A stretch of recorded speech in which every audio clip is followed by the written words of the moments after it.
All right, good afternoon, everyone, and welcome to our webinar today, Gold in 2026, Portfolio Insurance or Performance Asset. I'm Bobby Argitas, Senior Investment Specialist here at National Bank Direct Brokerage, and I'm happy to have with me Mike Dragosits, Portfolio Manager at Harvest ETFs, who in a few moments will take charge of this webinar. You know what, in the last, if I think our timing is actually pretty good for this webinar, but I think if we would have had this webinar a week ago, gold was over $5,000 an ounce. I think it hit like 5,500. So really, last week I could have said this and been correct that in the last 2 weeks, gold essentially has doubled in value. A lot of interest, and it's a topic that a lot of you have written to us saying, could we have a webinar on that topic? So I'm very happy to have Mike over here today to talk about this topic, and which is nice. And also, there's a two-part. Obviously, we will be talking about gold and also gold companies. A lot of clients, they ask themselves, well, do I buy the precious metal or do I buy the company that takes it out of the ground? So a lot of material. Obviously, the information provided today in this webinar is strictly for information purposes. It does not represent a recommendation on our part. So obviously, as self-directed investors, you are ultimately responsible for your own choices. So just please take that into consideration. And webinar, in terms of length, listen, we're looking for about maybe 30, 35 minutes presentation on the PowerPoint. I'd like to maybe take a good, maybe 2 to 5 minutes max to show you some stuff on the NBD website, and then we will open it up to a Q&A. If you have questions that come to mind while the webinar is going through, don't hesitate. Right in the chat, we'll save them, we'll look at them, and we'll go through them. Now, without further ado, Mike, I'll let you start. Go ahead. Great, thanks, Bobby, and yeah, glad to be here. I love talking about gold. Like you said, maybe about a week ago, I would have loved it even more. We had a little bit of volatility, a little bit of a sell-off, but nonetheless, we're kind of here to unpack a little bit about what what gold is and what are the investment options, and kind of go from there. So we'll start off on the agenda slide. Just if we kind of we'll give a little bit of a primer about Harvest first, kind of a plug for our firm, kind of what we do. We'll get into kind of the gold market and provide a little bit of info around kind of a primer-based style about the gold market. Talk about some of the key drivers of the gold price. And then talk about how that feeds into sort of the gold mining side of it as well, and then kind of wrap up on sort of the macro gold outlook from kind of here, and kind of summarize from there. I think that's kind of a good agenda to go through. So just on about Harvest, if we kind of flip to the next slide here. Oh, first, obviously the same type of disclaimer from our side as well.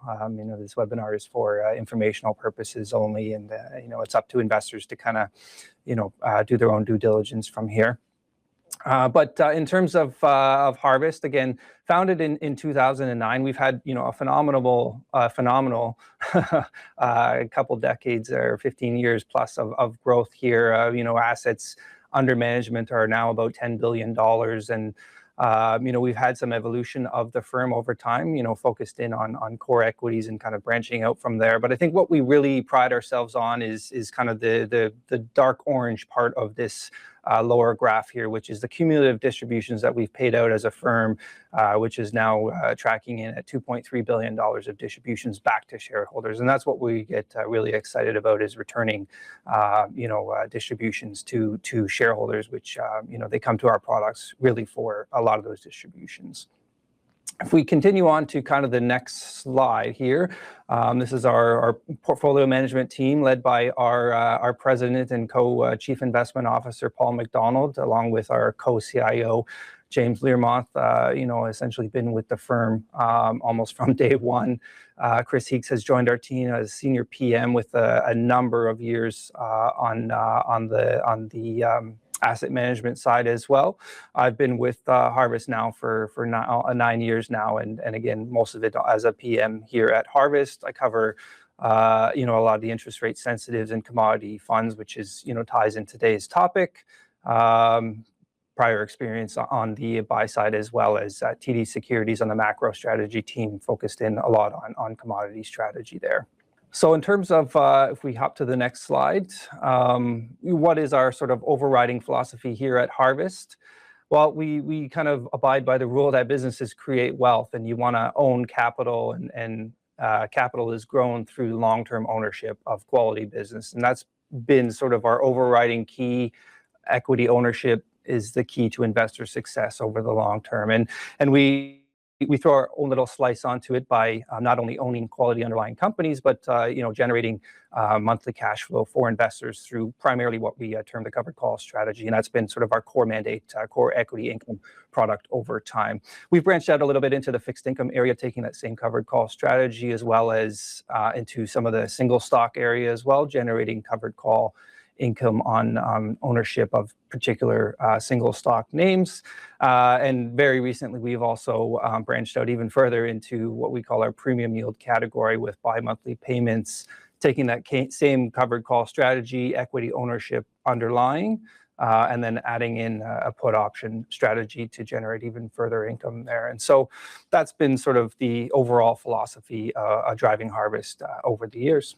So now that we've kind of talked a little bit about kind of the pitch about Harvest, we can kind of get into the sort of the topic at hand, which is the gold market. And we'll kind of start off with very basic primer information, which kind of sets us up for some of the later topics. But what is gold? The basic question. It is a metal that is mined from the earth, in very simple terms, and it is a very special and unique metal. It has very different qualities of being very durable and reliable when it comes out of the ground. It does not corrode or tarnish, and so it can last for thousands of years, and it has been.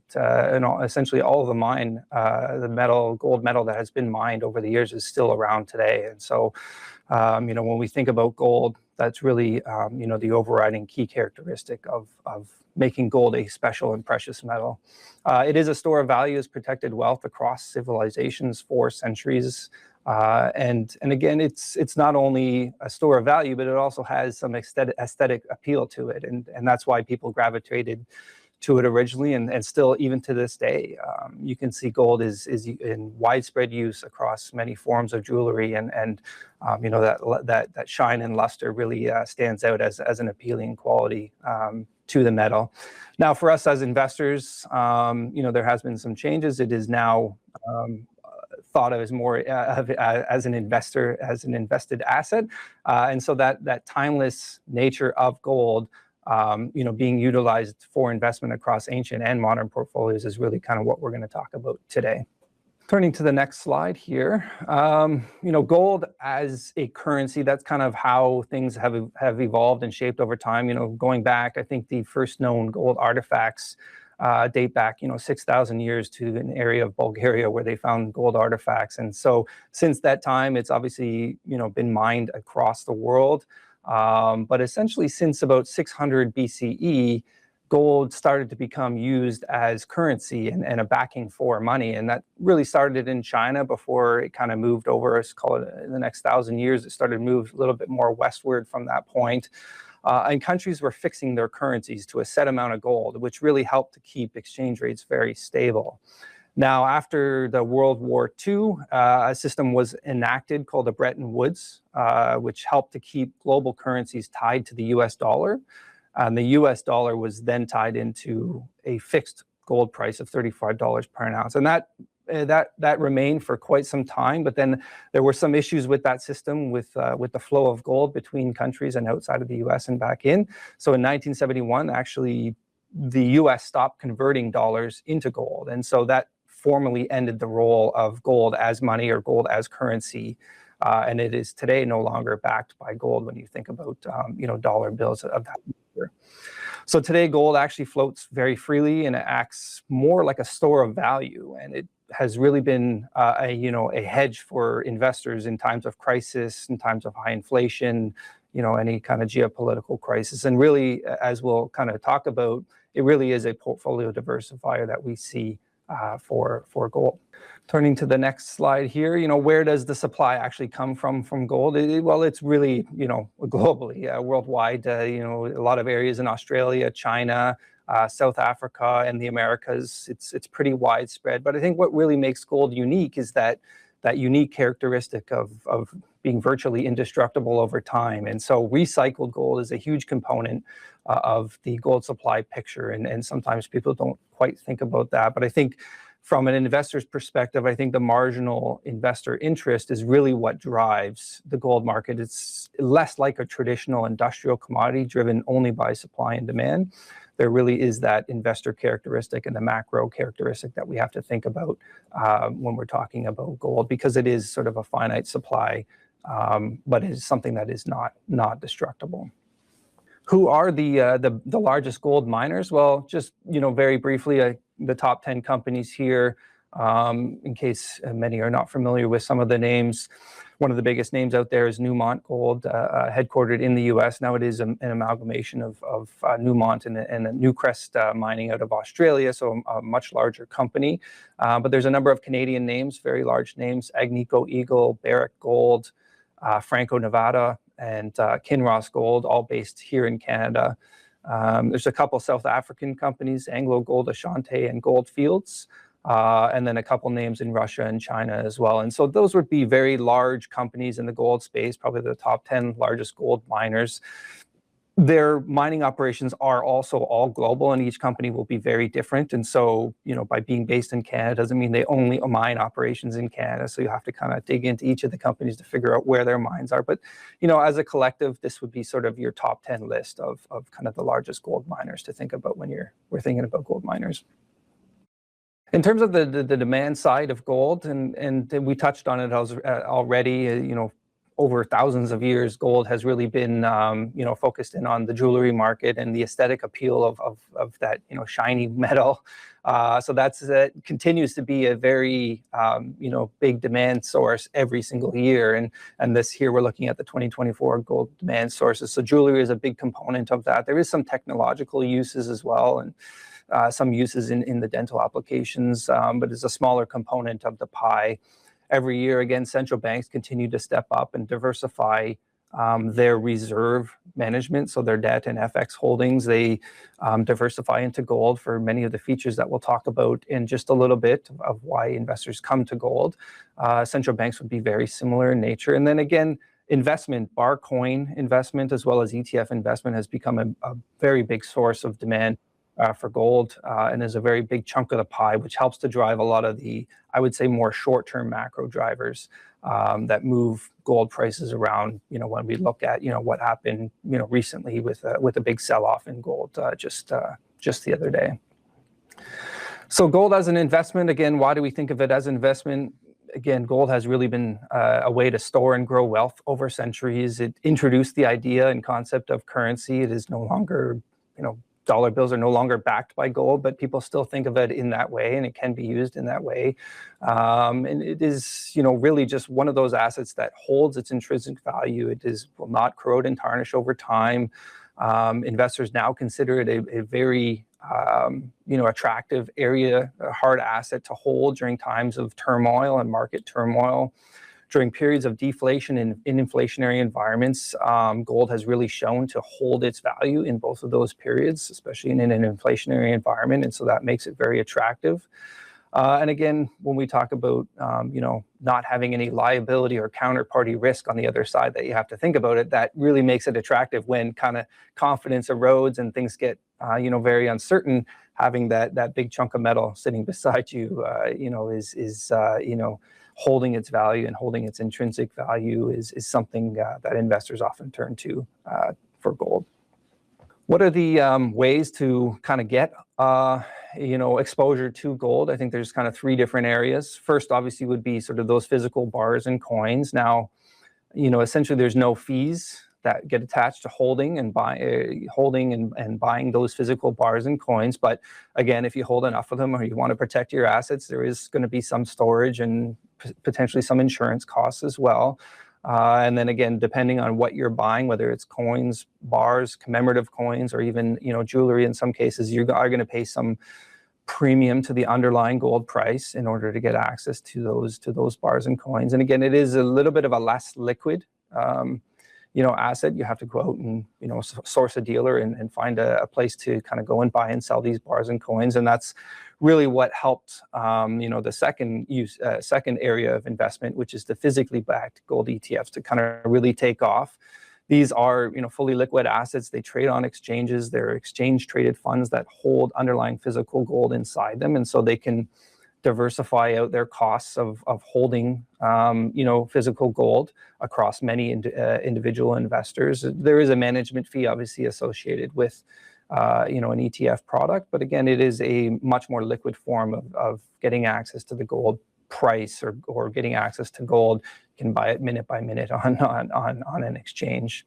And then finally, kind of the last avenue to getting exposure to the gold price is through gold mining companies. Now, they're a little bit different. You will have the leverage to gold. So that means that as gold prices go up, gold mining companies tend to go up more. And as a collective, they will go down more as well as prices go down. And that is the case because these are operating businesses. So they have debt amongst their operations. So you get the operational leverage there, as well as they have their own profit margins. So as prices go up, profit margins widen out. And so you do have a lot more leverage to gold prices. And so just understanding that there is some different characteristics and operational risks to holding mining companies versus physical gold itself. And turning to kind of just touch on, again, just highlight the differences between, owning physical gold bullion and gold miners themselves. Again, we've talked about the insurance and storage costs of holding physical bullion, which you won't have with miners. In terms of currency risks, to kind of think about, gold prices really do fluctuate on what's happening with monetary policy in the U.S. and what's happening with, U.S. dollar per se. Whereas miners can potentially hedge out those FX risks in their cash flow, so they're kind of dampen some of that currency volatility through their operations. And again, supply constraints, obviously, it's becoming more and more difficult to find supply over time of gold, and so that's good for gold prices. Can be a little bit cumbersome for gold miners in that they have to have viable gold deposits that they can operate and make money on. But again, as gold prices go up, it kind of helps them out as long as gold prices can go up more than sort of their costs to mine go up. In terms of another avenue that investors might look at for why gold miners over gold bullion is the income component, because these are operating businesses. They can pay out dividends and they can buy back stock. So there is some income component there that you won't get with a gold bar. It doesn't pay you anything. But again, you have to focus in on doing your due diligence on the management teams of the companies, as well as the operational risks that these companies might have in any of the jurisdictions that they operate. And I'll just flip over this slide again. There's nothing really. We've talked most about how gold mining and fits into the bigger picture. So we'll just kind of move on to the next slide here in the interest of time. We'll get into kind of the bulk of what are kind of the key drivers of the gold price before we kind of get into sort of the miners and the macro outlook. So, key, I think, to the gold price picture is gold is really sought after as the erosion of trust happens. And so during times of peak uncertainty, having a hard asset that, can't disappear, will hold its intrinsic value, has held its intrinsic value for thousands of years. It really is sought as a safe haven during times of trust issues. One of the other big drivers of the gold price, and we'll talk about each of these individually in a little bit more detail in the next few slides here, but the real interest rates are really a key driver of gold prices. And so you can kind of think about it as, nominal interest rates minus the inflation rate. And so when that's really low, it makes it a lot easier to hold gold because your opportunity cost outside of gold, which doesn't pay you interest or yield, is low. And the opposite would be true when real interest rates are high. There is an opportunity cost to holding gold, and we'll talk about why that's important in just a moment. Central banks as well, stockpiling of gold. Again, as part of their reserve management practices, they take on a lot of the same characteristics. They think about diversification and, protecting, their own country's, reserves during times of crisis. And so that is a key component to driving gold price and is a steady source of demand, on an annual basis. Geopolitical stress, again, kind of feeds into the erosion of trust, but at times of increased stress and increased uncertainty in the market, gold is generally, sought after for its characteristics. And then finally, the fiscal risks, especially when we talk about U.S. deficits and the debt picture, I think are pretty important. There's been some talk about currency debasement in the U.S., and that's been, I think, probably one of the key drivers of why gold has moved as much as it has in recent year. So we'll talk individually on each of the next few slides about each kind of one of these areas. We'll start off here just on the debt side. Here we're looking at a chart of U.S. gross federal debt to GDP, which is the ratio percentage on the left-hand side of the chart. So back in the 90s, that's around 50%. That is, obviously skyrocketed over time as the U.S. has taken on more debt to about 125% to GDP. And again, you start to get into questions, about the sustainability of debt levels and where does that go from here? Is that going higher? And in that environment where you're kind of worried about, potential purchasing power issues or fiscal policies or monetary policies that might come off having these higher debt loads, gold again has really benefited as a hard asset, a holder and a protector of wealth over time. And so you can see gold prices have really responded higher as debt questions arise, and that's still the case today. Turning just over to the next slide here, we talked a bit about real yields, and I'll explain this chart just to kind of give us some clarification on what's actually happening here. So this is the dark blue line is your 10-year real yield. So again, nominal interest rates on government bonds minus your inflation rate. On the left-hand side is the actual real yield, and this is an inverse chart. So as the blue line is moving up in this chart, it's actually falling down towards zero and has actually gone negative. So at times, the yield on government bonds has been less than inflation in that environment. Your purchasing power is actually being eroded by being in debt. And as I mentioned, this is sort of, you can kind of think about this as the opportunity cost of holding gold. And so, when that's negative, there really is no opportunity cost. You're actually better off holding gold because it's protecting your purchasing power over time.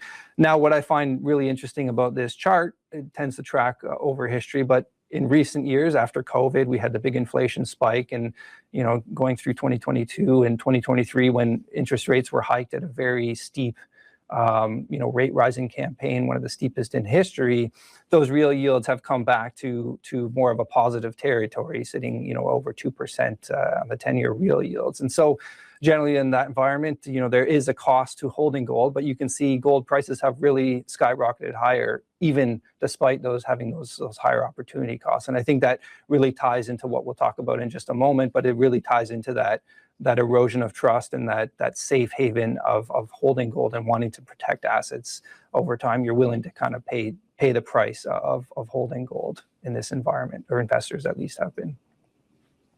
And again, geopolitical risks, obviously we talk about, being a safe haven in terms of heightened geopolitical risks. I mean, it shouldn't be any surprise to anybody if you're watching the headlines on a day-to-day basis. Here we're looking at just an index, 30-day moving average. I think this is compiled based on, stories about, increased and heightened geopolitical risks. Obviously, those are very high today. And again, it doesn't really suggest anything other than, just another factor and just another way to show that, during, times of uncertainty, gold really tends to stand out. And I think this is just adding to the drivers for gold. I think also central banks is another key component. Here we're looking at global central bank purchases on a quarterly basis over time. And again, this is not just a new phenomenon. This kind of started in 2022. Again, central banks hold gold as part of their diversification of their reserve profile. Again, they have the same concerns around counterparty risk and having access to diversified sources of reserves and protecting wealth over time. And so I think what was kind of interesting about this chart is in 2022, the Biden administration compensated the Russian gold that were were held within the U.S. And so I think that kind of sparked some concerns around central banks over the last few years about making sure to be diversified into gold. But then also you hear and read stories about how many European nations, for example, have been repatriating their gold holdings that were in U.S. vaults back to their home vaults in Europe as well. And so having access to your physical gold has been a key component of central banks. But again, it is a constant buyer and annual demand source for gold, and it has been for a long time. And the investors, I think this is kind of the final piece of the puzzle.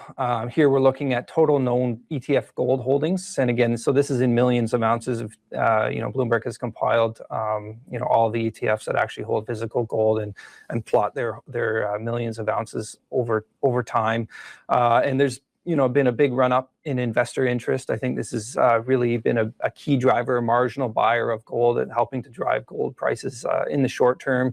Here we're looking, if you look at the chart around 2020 when inflation kind of peaked out and there was certainly a lot of concerns around inflation and the falling US dollar during that time, gold investors really came into the market and they've come off in 2022 and 2023, in the ETF space as interest rates moved a lot higher, inflation came down, but that's ramped up again and investor interest has really come back into the space, and you can kind of see that just even in gold prices as well, but you see that through the flows coming into a lot of these ETF products. So investors have come back in a big way, and I think that's, again, one of the big components as to why we had a big sell-off on Monday, on some of the changing dynamics around who the next Fed chair will be. But I think the investor component is a very key component that people need to look at when thinking about what drives gold prices. So now that we've kind of talked about, a number of the different drivers, and they kind of change over time, and there's a lot of them that go into the gold price, we kind of come back to the topic of, well, is gold a performance asset or a portfolio diversifier? And I think, just kind of spoiler alert, I think it's kind of both. I think if you look at this chart here, there's a few things going on, so I'll kind of set it up. But the dark yellow line or orange or however you kind of look at it is gold prices over time, and this goes back to the 70s. I've also added in the price of U.S. stocks, so S&P 500, which is the darker black line there over time.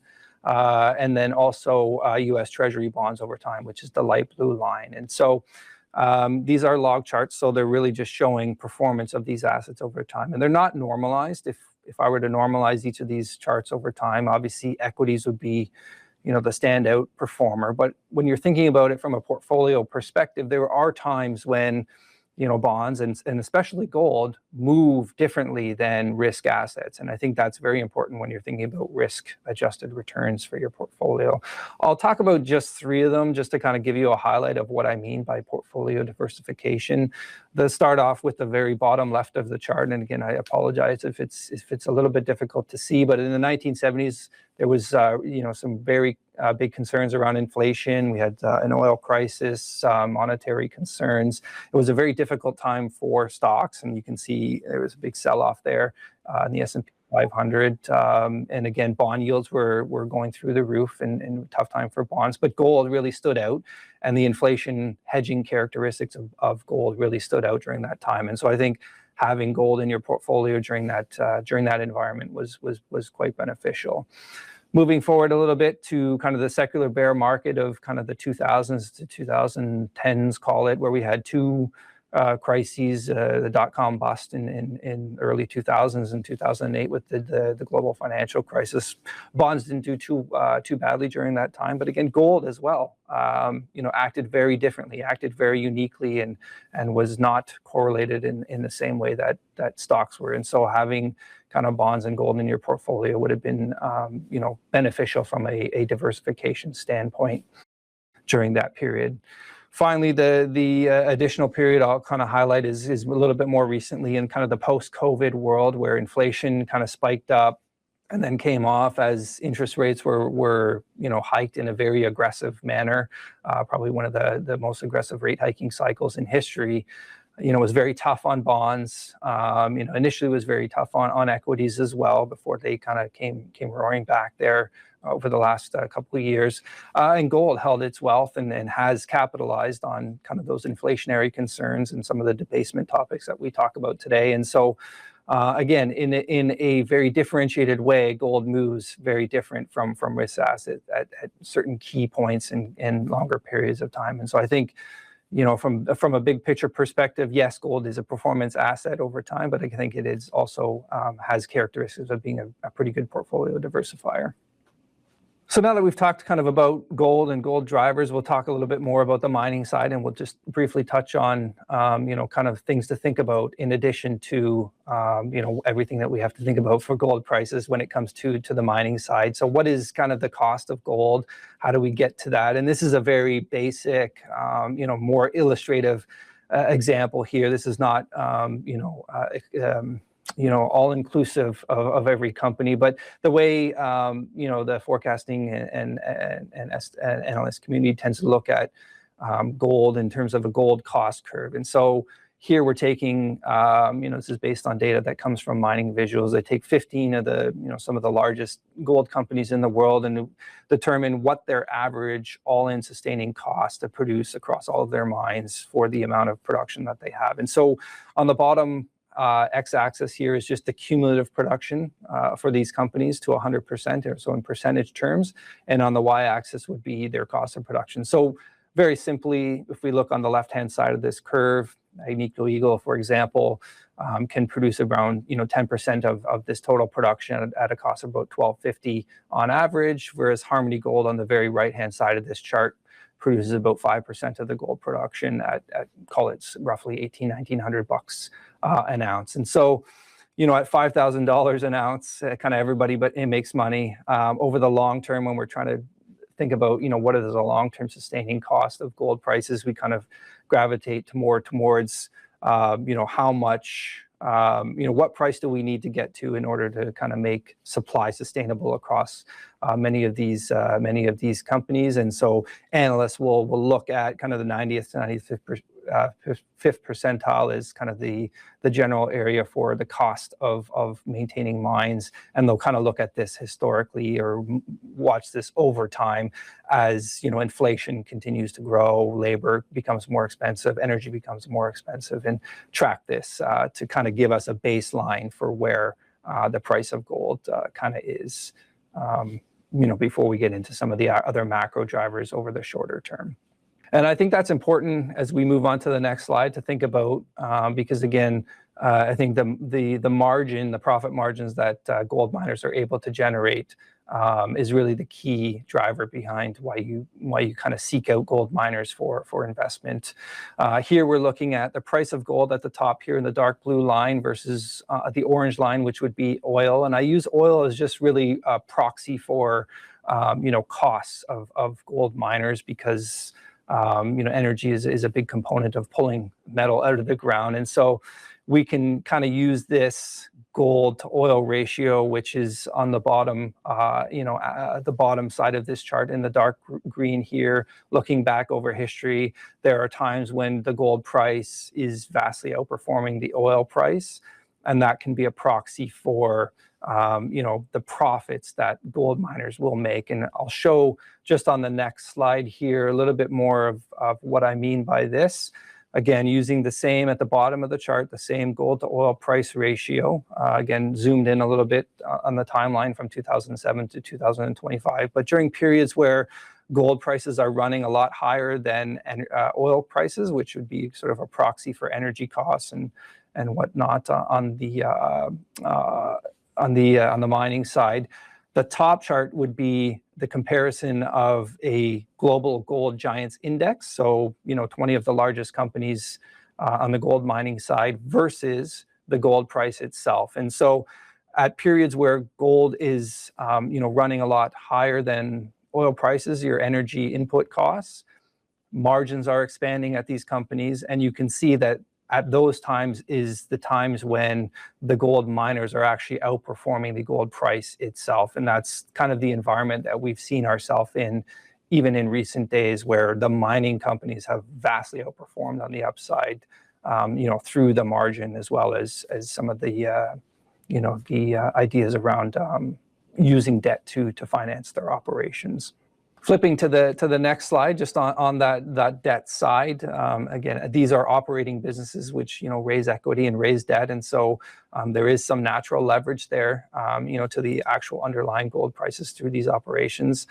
What happens to net debt at these companies in an environment where gold prices are really running, a lot higher than the costs? Here, Bloomberg has compiled, some of the five largest companies, and they've taken their debt levels and minused out excess cash, and that's what we're looking at today, is a negative situation where excess cash is a lot higher than the actual debt on these balance sheets, and that affords these gold mining operations a lot more flexibility. And we flip to the next slide here.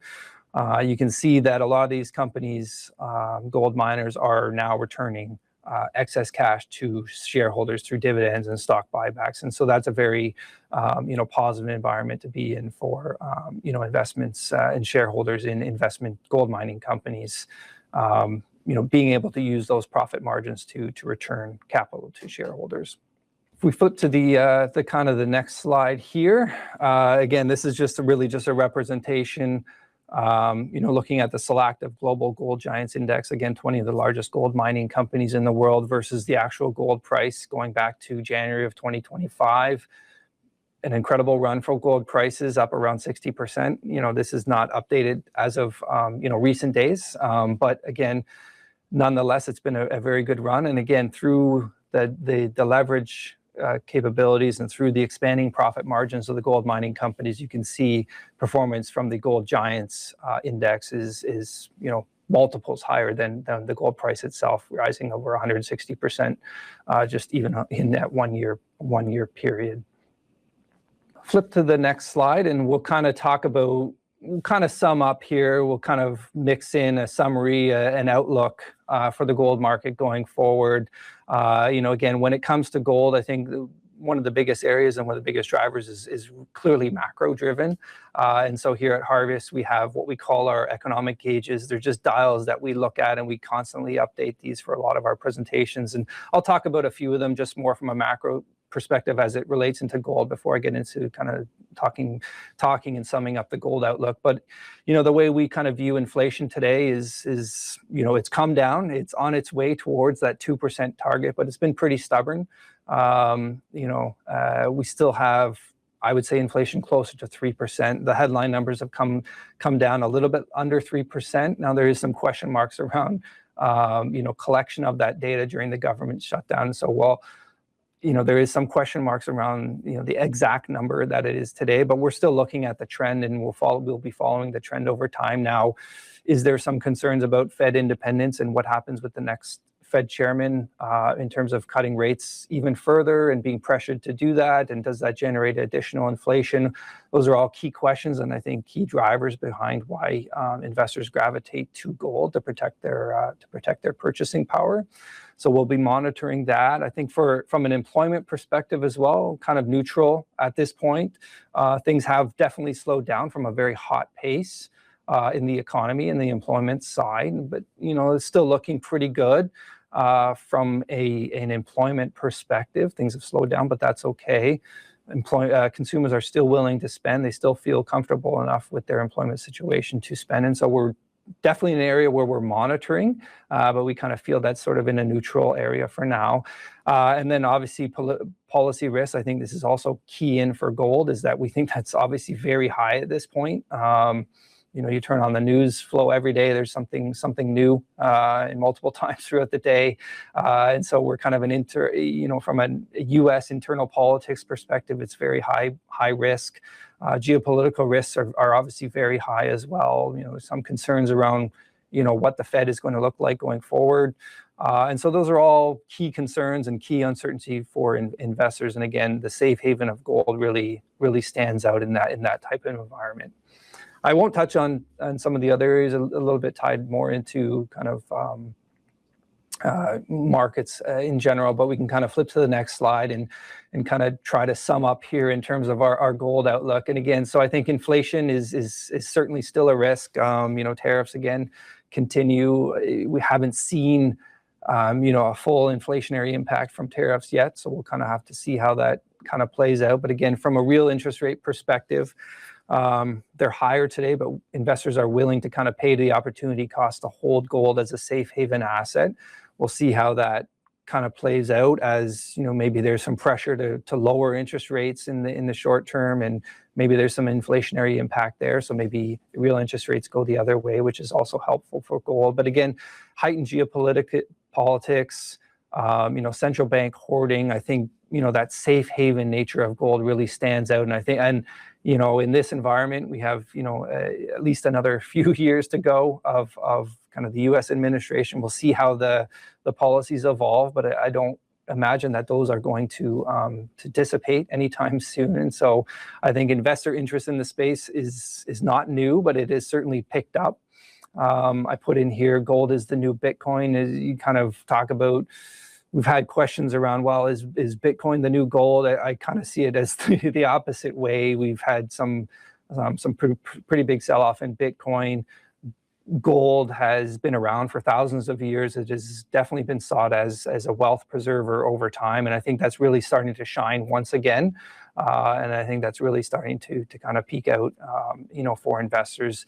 I think from a diversification standpoint, I think this is probably one of the key aspects to why you want to look at gold. It is really that diversifying effect of being a differentiated mover during different times, different economies, different cycles of the market. And I think that really adds to the case. And again, from a gold miner's perspective, again, if you're comfortable with some of the operational side of it and some of the leverage, you can really get access to leverage on gold through their operations and through their margins.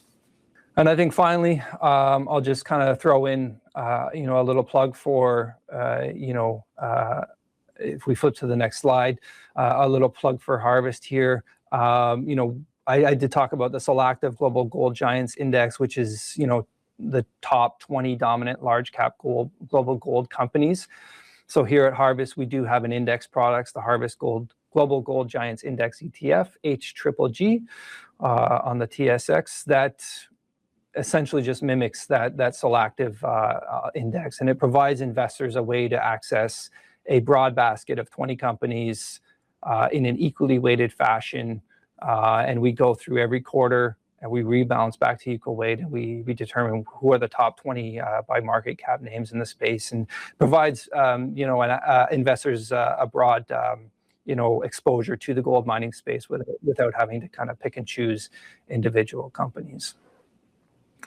And then finally, to kind of wrap up here before I pass it back off to Bobby, our product suite here at Harvest, the HGGG product is just kind of one component of what we do in our specialty bucket. We, as mentioned, kind of at the top of the webinar, we have our core equity income products, again, owning those, quality businesses in different areas over time and generating income and monthly cash flow for investors through the covered call strategy.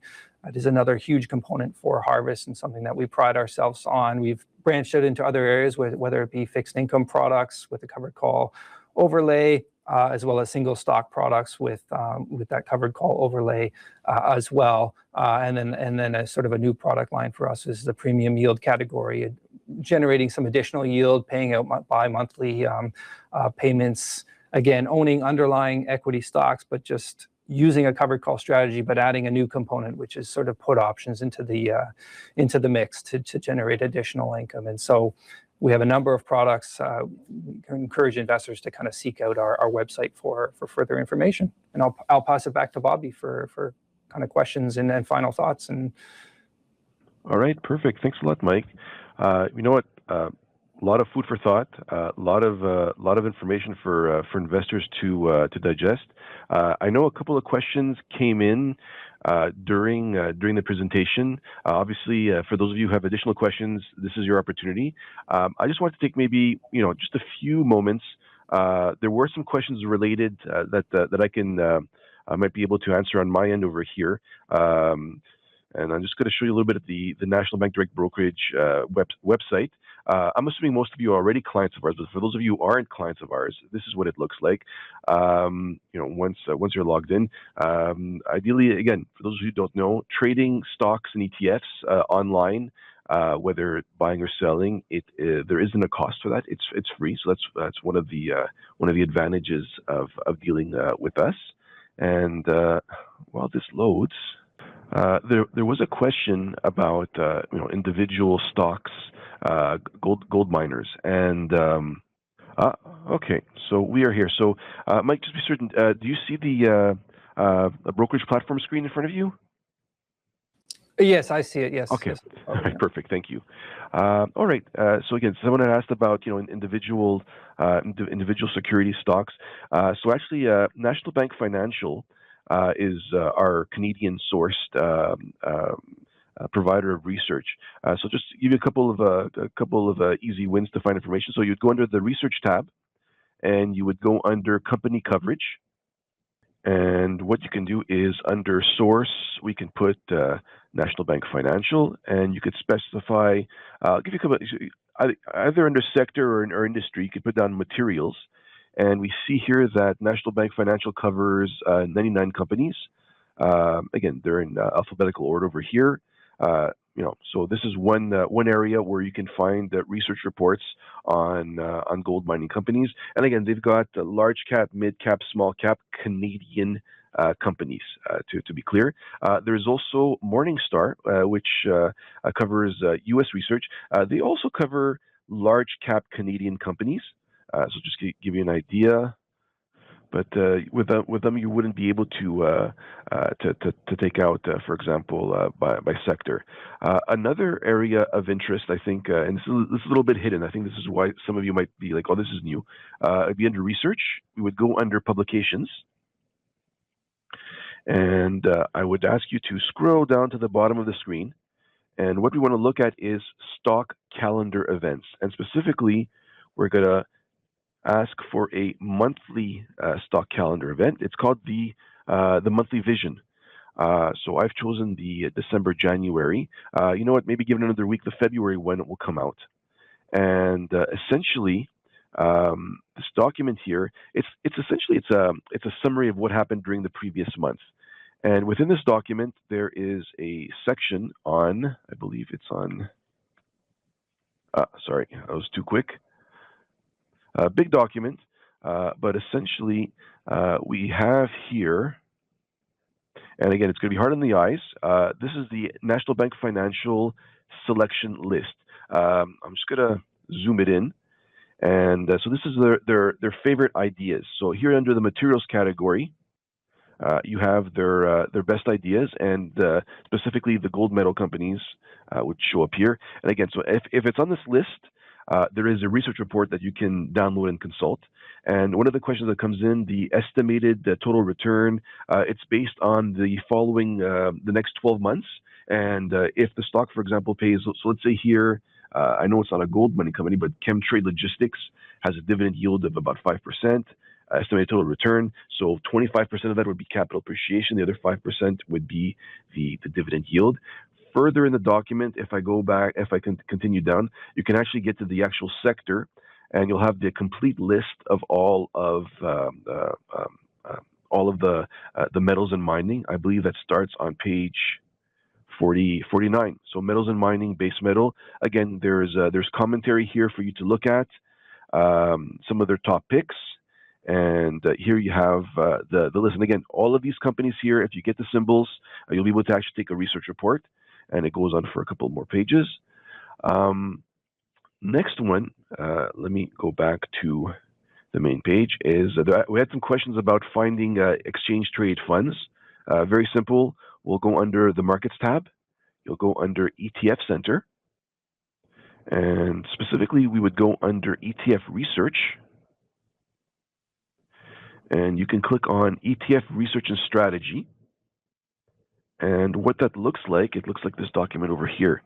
Now, specifically, what you're looking for is called Exchange Trade Funds Canada. For those of you who've come to many of our webinars, I apologize. I know this is probably, you're used to it. But for those who are new, this is a document usually every quarter gets updated.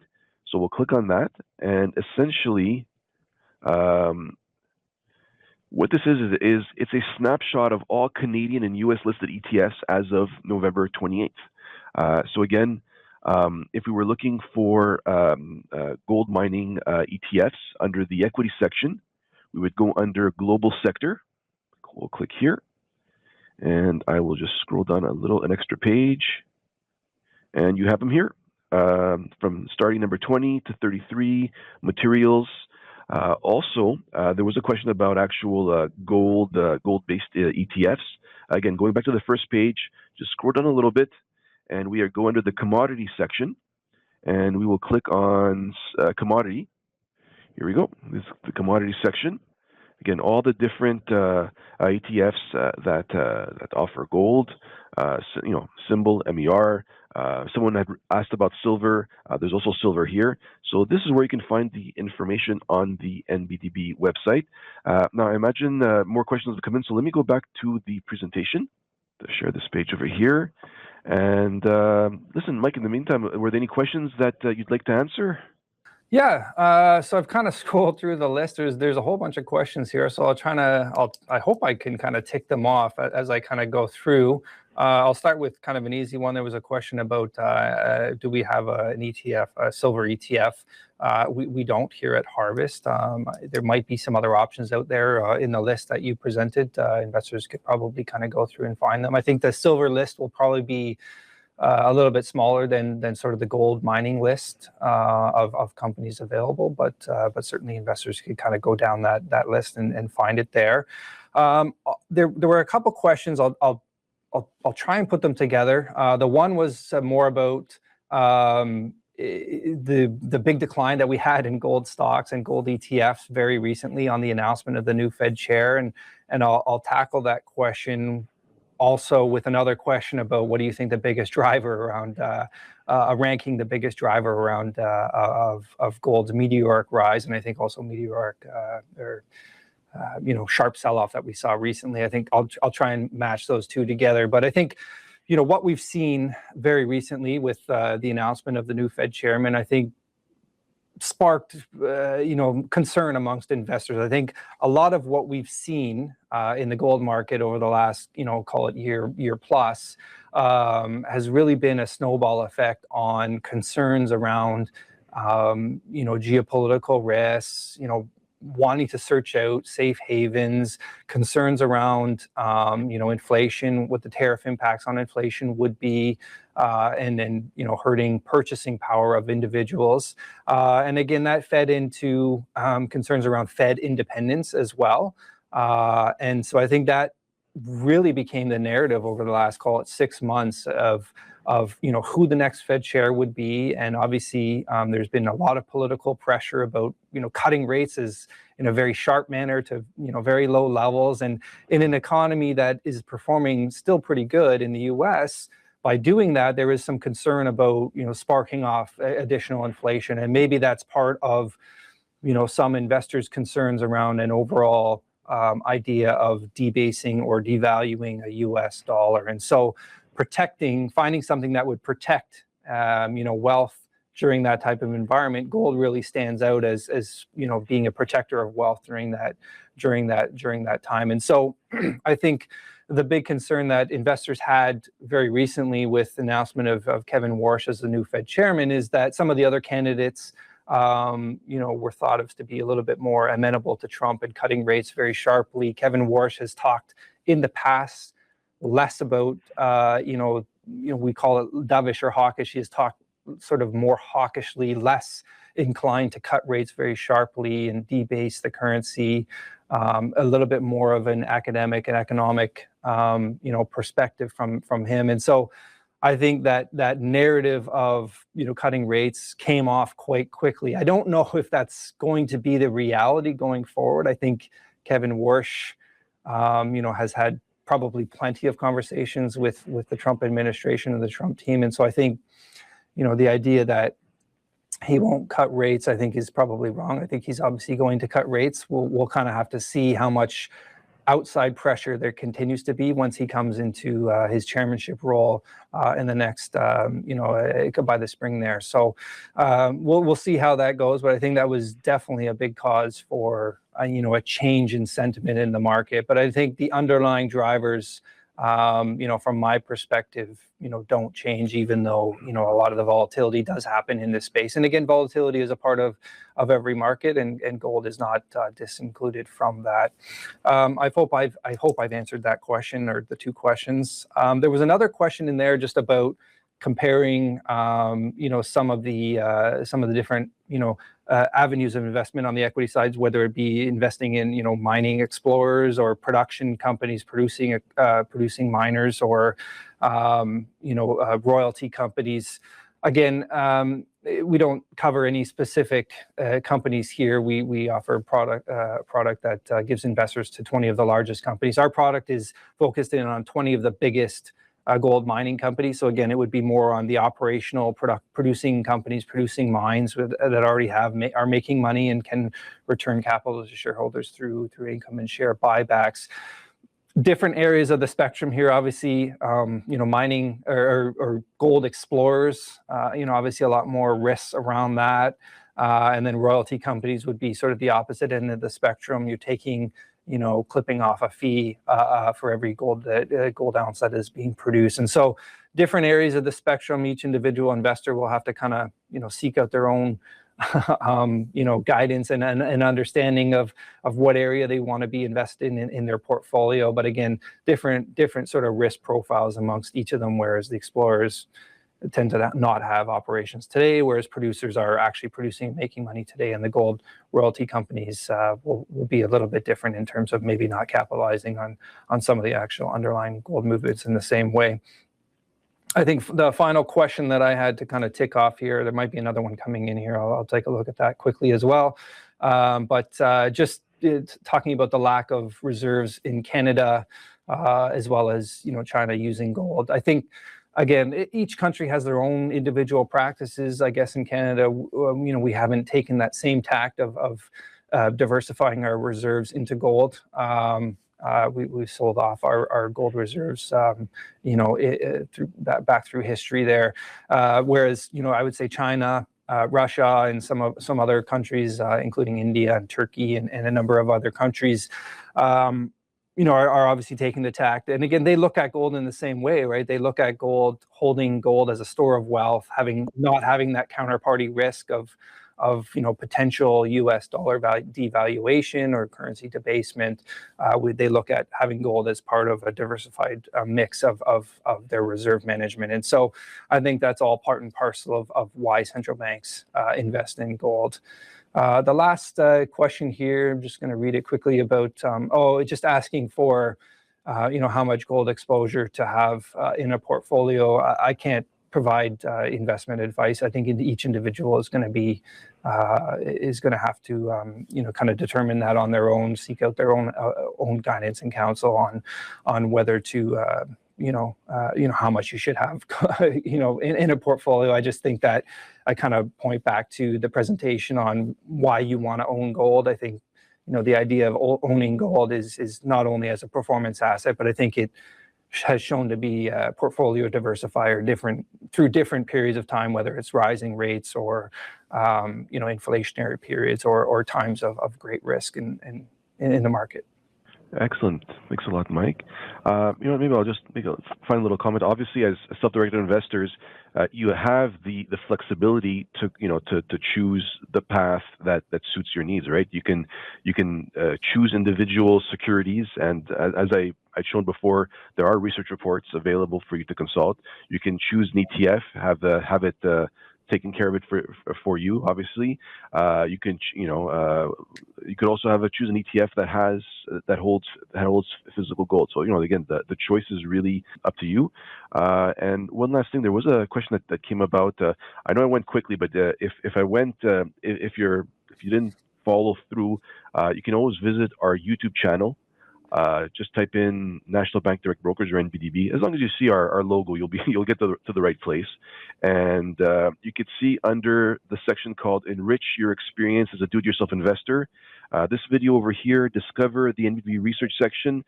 It'll show you how to navigate that section and find the research reports. And if you just click over here, explore the features of our ETF Center. And with that you'll be able to find the NBF research report. to get that information. So, Mike, thank you very much. A lot of information. I do appreciate that the time you spent to explain all the different possibilities for gold. And on that note, thank you for coming, everyone. Thank you for joining us today, and I look forward to seeing you guys at a different webinar. Thanks a lot, everyone. Have a great day. Great. Bye. Thank you, everyone. Yep. Thank you.